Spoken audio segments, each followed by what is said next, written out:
السلام علیکم ورحمۃ اللہ وبرکاتہ۔ حضرات محترم، امید کرتے ہیں آپ تمامی حضرات خیریت سے ہوں گے۔ حضرات محترم، ایک مانگنے والی بڑھیا مسجد کے دروازے پر کھڑی تھی۔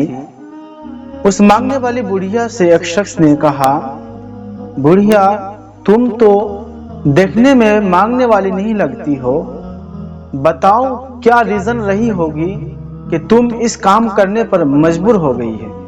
تو بڑھیا نے کہا، بیٹا چند سالوں پہلے میرے شوہر کا انتقال ہو گیا اور میرا ایک بیٹا تھا جسے پڑھایا لکھایا، اور جب اس کا نوکری ہو گیا وہ بدیش چلا گیا، اور جاتے وقت جو کچھ بھی اس نے کھانے کا راشن رقم وغیرہ دے گئے تھے وہ اب تک کھا کر میں نے ختم کر دیا، اور جب پیٹ کی بھوک نے مجھے ستایا تو میں لوگوں سے مانگنے پر مجبور ہو گئی، میں لوگوں کے سامنے ہاتھ پھیلانے لگی۔ تو اس شخص نے کہا، مائی یہ تو بتا کیا تیرا بیٹا منتھلی کچھ رقم نہیں بھیجتا ہے کیا؟ تو اس بڑھیا نے کہا، بیٹا میرا لڑکا مہینے میں پیسے وغیرہ تو نہیں بھیجتا، لیکن ہاں رنگ برنگ کے ایک کاغذ ہر مہینہ بھیجا کرتا ہے، اور میں اس کاغذ کو اپنی ماتھے سے لگاتی ہوں، اپنی آنکھوں سے لگاتی ہوں اور چومتی ہوں، اور یہ سمجھ کر میں اپنی سامنے والی دیوار پر چسپا کر دیتی ہوں، چپکا دیتی ہوں کہ یہ میرے بیٹے نے بھیجا ہے۔ تو وہ شخص بولا، مائی چل تو دیکھتے ہیں تیرے گھر میں وہ کاغذ کون سا ہے جو تیرے بیٹے بھیجتے ہیں۔ تو وہ شخص گھر گیا اور دیکھا جس کاغذ کے بارے میں وہ بڑھیا بات کر رہی تھی وہ کاغذ نہیں بلکہ دیوار پر چپکا ہوا کم از کم 70 سے 80 بینک کے ڈرافٹ تھے، اور ہر ڈرافٹ 50,000 روپے کا ہے۔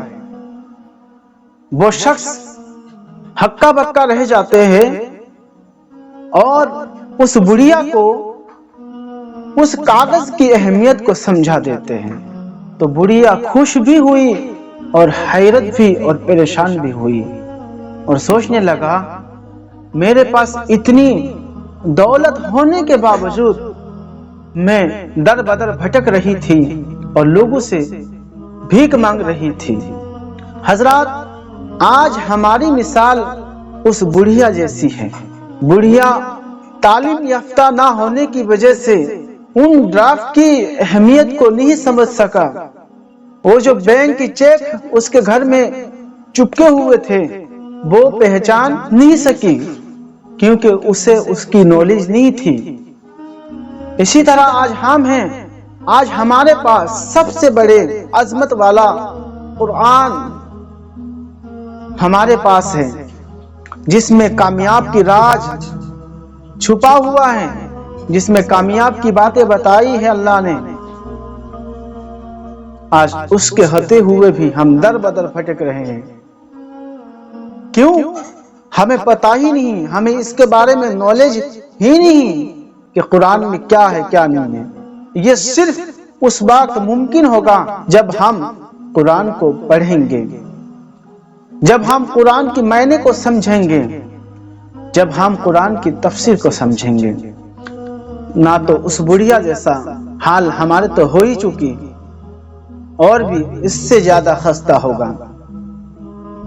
بس ہم قرآن پاک کو چومتے ہیں، اسے عزت دیتے ہیں اور ماتھے سے لگا کر رکھ دیتے ہیں، اس بڑھیا کی طرح سیم۔ بڑھیا بھی نالج نہ ہونے کی وجہ سے اس ڈرافٹ کی اہمیت کو نہیں سمجھے۔ آج ہمارا حال بھی یہ ہے کہ ہم قرآن کی علم ہمارے پاس نہ ہونے کی وجہ سے، قرآن میں کیا ہے اس کی نالج نہ ہونے کی وجہ سے ہم قرآن کی اہمیت کو نہیں سمجھ رہے، اور ہم پریشان ہو رہے ہیں۔ حضرات محترم، یہ ہوتا ہے علم اور جہالت کی فرق۔ اللہ تعالیٰ سے دعا ہے ہمیں اس قرآن کو پڑھنے اور سمجھنے، اس پر عمل کرنے کی توفیق عطا فرمائیں۔